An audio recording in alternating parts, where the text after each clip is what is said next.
கிறிஸ்துக்குள் பிரியமானவர்களே, இந்த ஒரு செய்தியை குறித்து தியானிக்கலாம் என்று வாசப்படுகிறேன். நீதிமொழிகள் புஸ்தகம் 28வது அதிகாரம் 20வது வசனம் சொல்லுகிறது, உண்மை உள்ள மனுஷன் பரிபூர்ண ஆசீர்வாதங்களை பெறுவான். இந்த காலவேளையில் நம்முடைய வேலையில், நம்முடைய ஊழியத்தில், எந்த ஒரு காரியத்திலும் நம்முடைய வாழ்க்கையில் நாம் உண்மையாக இருக்க வேண்டும். ஒரு கணவன் மனைவிக்கு உண்மையாக இருக்க வேண்டும். ஒரு மனைவி கணவனுக்கு உண்மையாக இருக்க வேண்டும்.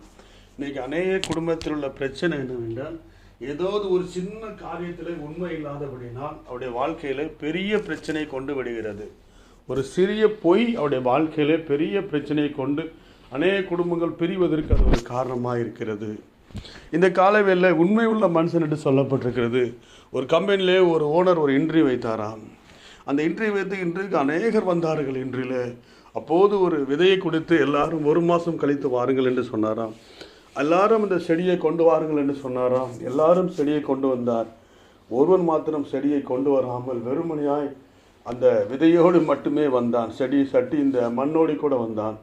அப்போது சொன்னான், எல்லா கம்பெனி மேனேஜர்ஸ்லாம் பார்த்து சொன்னாங்க, எவ்வளோ வளர்ந்துருக்கு, ரொம்ப நல்லா பண்ணீங்க, ஆனால் ஏன் உனக்கு வளரலன்னு சொன்னான். ஐயா, நீங்கள் சொன்னபடி நான் வளர்த்தேன், தண்ணி ஊற்றினேன், எல்லாம் பண்ணேன், ஆனால் அது எதுவுமே வளரலைன்னு சொன்னான். மற்றவங்களை பார்த்து கேட்டான், நீங்கள் எப்படின்னு கேட்டேன்.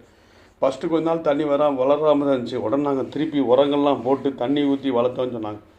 அப்போ அவர் சொன்னார், நீங்கள் எல்லோரும் பொய் சொல்லிவிட்டீர்கள். ஏனென்றால் நான் கொடுத்த விதை அது பாயில் பண்ண அவித்து போன விதை என்று சொன்னார். இப்போ பாருங்கள், அந்த மேனேஜரை ஏமாற்றும்படி அநேகர் செயல்பட்டார்கள். உண்மை ஒரு நாளில் வெளிப்பட்டது. எந்த விதை ஒன்றுமில்லை என்று சொன்னாரோ அவருக்கே இந்த மேனேஜர் போஸ்ட் காணப்பட்டது.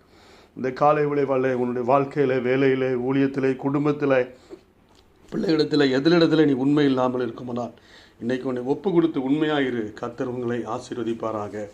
பரலோக பிதாவே, இந்த பிள்ளைகளை ஆசீர்வதிக்கும்படி ஜெபிக்கிறேன் பிதாவே. ஆமென்.